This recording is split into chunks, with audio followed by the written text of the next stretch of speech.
What's up, y'all? I'm Stacey from H Blues Word. Thank you again so much for watching. Be sure to like, comment, and subscribe, and hit that notification bell so you never miss out on anything Hampton Blue. So I'm here to talk about the Wendy Williams documentary. It was a heartbreaking documentary. I'm a fan of Wendy Williams. I have been a fan for many years, like I'm sure many of you have. And yeah, it was just very difficult to see her in that state. It was not the Wendy I grew up watching.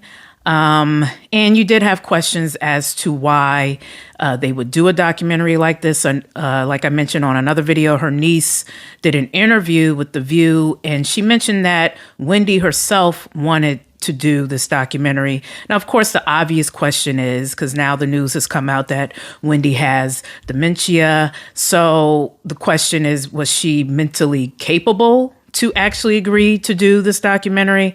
And when you see the doc, you see that there are moments, or many moments, where she can barely even complete full sentences.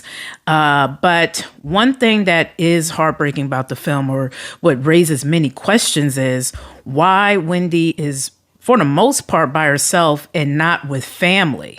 I mean, that's just the elephant in the room. Like, what's going on here? Her family, at least how they were portrayed on the documentary, they seem to have a lot of love for her. Her son obviously has a great love for his mother. There was a moment when they did meet up during the documentary after not seeing each other for, I think, 8 months. Can you believe that? 8 months of not seeing your parent.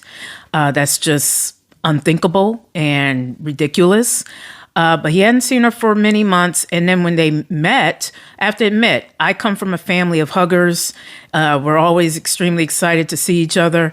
And I just didn't see that excitement when he saw his mother. And I know other commentators also picked up on that. And one guy made a point that it could be that there's just kind of a disconnect between Kevin and his mother. Maybe some of it has to do with, she worked a lot when he was growing up. And I'm thinking that Kevin may just be shell-shocked and angry that he can't be with his mother like he wants to be, and he just doesn't know what to do. And everyone is different. He's young. I believe he's only 23 years old, and this may just be all so overwhelming for him. And he doesn't want to lose his mother. He even said that on the documentary. He does not want his mother to pass away. So he absolutely loves his mother, absolutely wants the best for her, doesn't want her to continue to drink. And yeah, it's just heartbreaking. Now, her sister and her niece, they made appearances, as well as her father and her brother. But I have to say that I believe that the niece and the sister, in my opinion, if any of the family members were to be a guardian, I could absolutely see them doing it. But I have questions. Again, why wasn't that the case initially when the bank felt that Wendy's finances were being misused, which is apparently why she's even under guardianship? They made that call and put her under financial guardianship. So why wasn't the sister or the niece made the guardian? Now, the sister mentioned that she was initially asked, and then all of a sudden there was a block to that. So there's missing pieces here, and I know that some of the court docs are sealed. So, we're missing some information here. So it's hard for me to make a full opinion on this because we don't know all the facts. Now, I know that Kevin Hunter Sr. apparently took to his Instagram after the documentary aired and voiced his frustrations with the process, and actually accused Wendy's sister of, I guess, falling for false pretenses when it comes to Wendy's former production company, the production company that handled her talk show. Apparently her sister, according to him, may have been in talks with them about getting Wendy back on television. And from his perspective, Wendy lost $15 million or $5 to $15 million as a result of whatever conversations Wendy's sister had with this production company. He pretty much said they played her, and Wendy ended up as she is. But again, we don't know. Kevin has his own issues with the production company. He had obviously his issues with his wife, as we know that story in terms of perhaps why they divorced. And so, there's a lot there with him. But I still feel Wendy's sister has Wendy's best interest in mind. In fact, even in the documentary, she was helping Wendy behind the scenes with something, telling her to write certain things down. And, if you didn't get a call here, or this call wasn't returned, write everything down. Now as a lawyer, her sister's a lawyer and I'm actually a lawyer. That sounds like her sister was trying to help her to create some type of paper trail and evidence of something. Because I know that her guardianship will be up for review this year. So maybe, just maybe, her sister's trying to prepare her for that. Because again, I hope that Wendy, assuming her family is the right fit and definitely has her best interest in mind, I feel Wendy would absolutely be best with her family just for emotional support, physical support, health support. Because I'm like, why can't it be both? Why can't Wendy simply live with one of her family members and maybe Wells Fargo or the court still maybe give her a financial guardian who may give her an allowance every month just to ensure her finances are protected. And again, with the family, making sure that she's taken care of, like I said, in terms of her health, and they just ensure she has the right primary care manager who will help her make sound decisions when it comes to her current health issues. But that's my thought on the family. Now, during the documentary, you did see Wendy with her manager. You saw her with her PR, her publicist. And that, again, is very confusing to me. Why are they caring for her when they work for her? They, in many ways, are going to be yes people. Now, I will give her manager, Will, some credit. He worked his behind off to ensure she was not drinking. I mean, he was hiding liquor. He was doing all kinds of stuff to ensure she was not drinking. But, I mean, he was not living with her. I don't know who was really living with her. I think at one point the publicist was sleeping in her apartment, but I don't know how often or how long the publicist would be there just to check up on her. So it's just a very weird dynamic. And even the manager felt like this was just too much for him. He's probably thinking, I was hired to be her manager.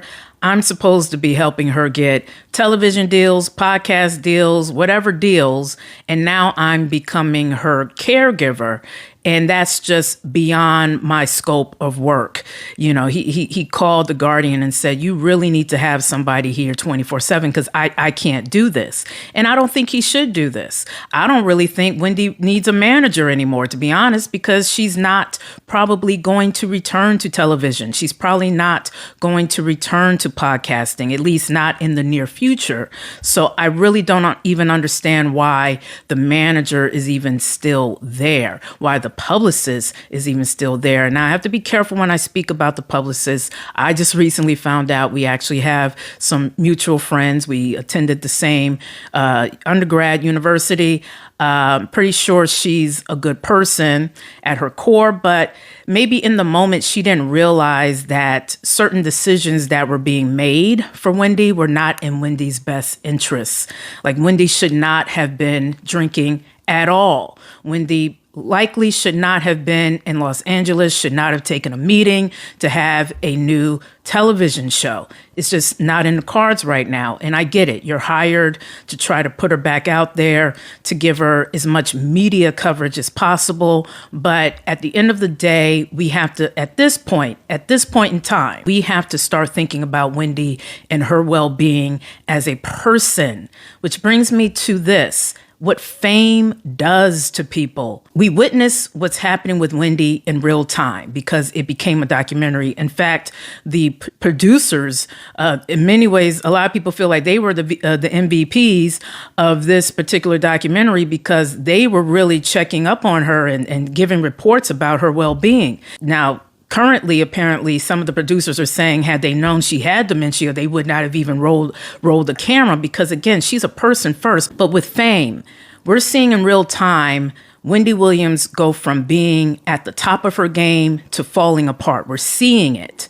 But we've also have heard of many of our greats: Michael Jackson, Whitney Houston, Prince, Elvis. They all were at one point at the top of their game. And then we later hear how they pretty much faced their demise, because in many ways, it's because they had, yes, people around feeding whatever addictions they may have had. Now with Prince, I don't, his was a little different. I believe he had some hip issues. So he just may have taken a bad combination of medicine.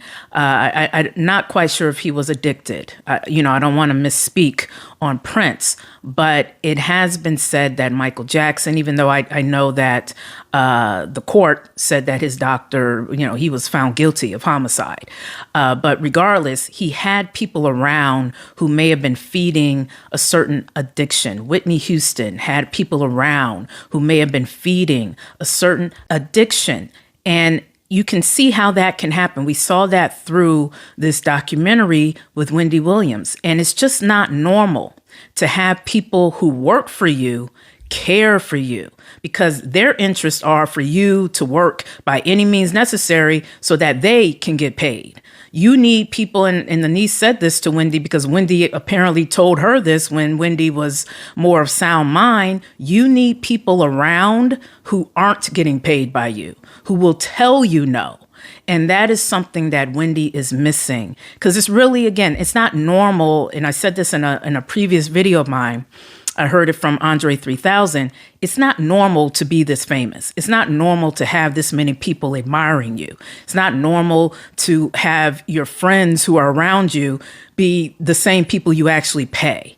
So that's in many ways what leads, I believe, to the demise of a lot of our greats. And it's just sad to see. But what are your thoughts on the Wendy Williams documentary? Should she have done the documentary? I know we as fans, we miss her, especially with all this news coming out. I would love to hear Wendy's perspective, but as fans, we also should care about her as a person first. And I get it. We love our icons. We want them to entertain us forever.